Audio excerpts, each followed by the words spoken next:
వాక్యానికి వెళ్దాము. మొదటి తిమోతి పత్రిక 4వ అధ్యాయము 14వ వచనం.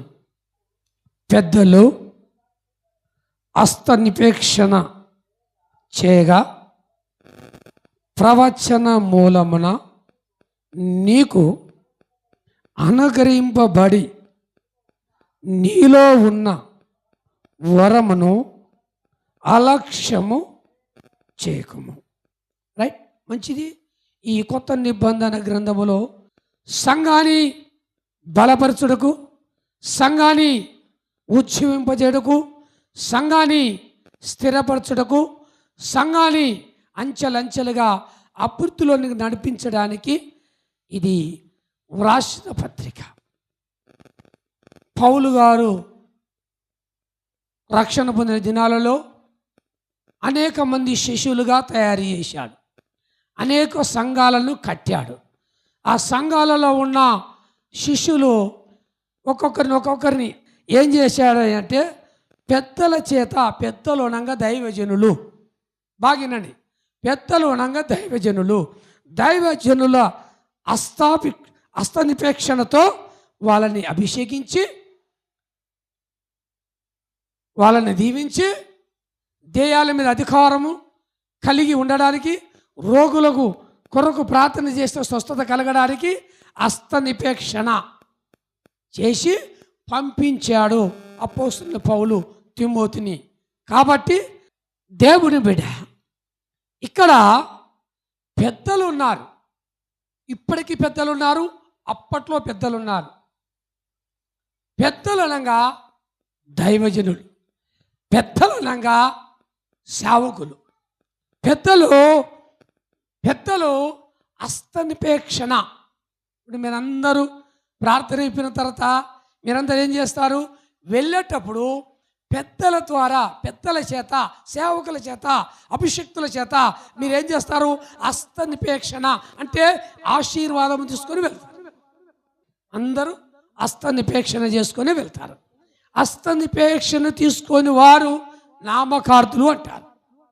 అంత మాత్రమే కాదు, తిరుగుబాటుతనం చేసేవారు అంటారు.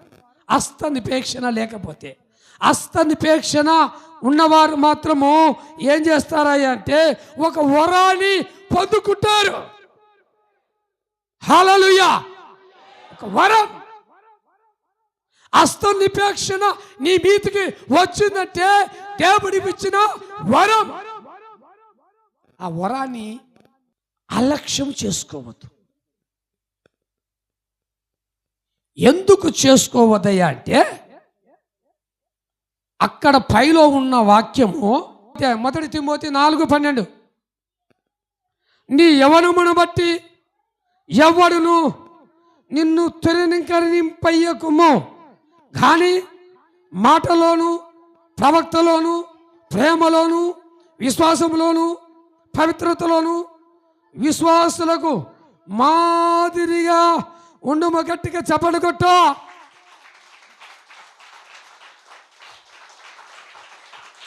ఆమేన్.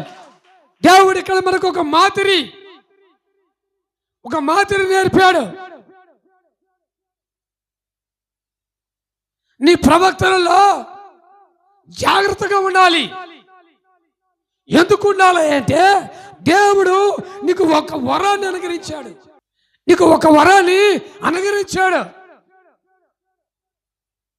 ఇప్పుడు బైబిల్లో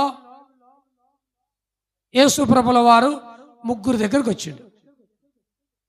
ఒకరికి 5 తలంతులు, ఒకరికి 2 తలంతులు, ఒకరికి 1 తలంతు ఇచ్చాడు. బాగా గ్రహించండి. అయితే 5 తలంతులు ఒక వ్యక్తికి ఇచ్చాడు, 2 తలంతులు ఒక వ్యక్తికి ఇచ్చాడు. 1 తలంతు దేశాంతరం వెళ్ళి తిరిగి వచ్చినప్పుడు 5 తలంతుల వాడిని పిలిచాడు.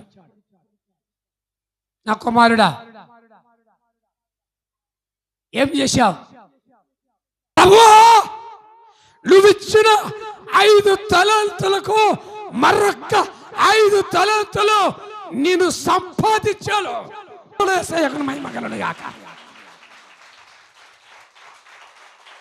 అప్పుడు యేసయ్య అన్నాడు, బలా మంచి దాసుడా, ఈ కొంచెములో నమ్మకముగా ఉంటివి. ఆమేన్. 5 తలంతుల గలవాని అడిగితే అతడిచ్చిన జవాబు, తండ్రి నువ్వు నాకు ఒక వరం అనుగ్రహించావు, ఆ వరాన్ని నేను దాన్ని స్వాధీనం చేసుకొని నువ్వు ఇచ్చిన 5 వరాలకు 5 సంపాదించుకున్నాను, ఇదిగో నీకు చూపిస్తున్నాను. గట్టిగా చెప్పడగొట్టు. హల్లెలూయా. దేవుని బిడ్డ, దేవుడు నీకు ఒక వరాన్ని ఇచ్చాడు, అది పొందుకో. అది నువ్వు పొందుకోకపోతే, నిర్లక్ష్యం చేస్తే, అలక్ష్యం చేస్తే, అవమానం పరిస్తే, నువ్వు ఇచ్చిన వరాన్ని అవమానం పరిస్తే, నీ దగ్గర ఆ వరాన్ని ఉంచాడు. ఎవరు ఎక్కువ పొందుకుంటారో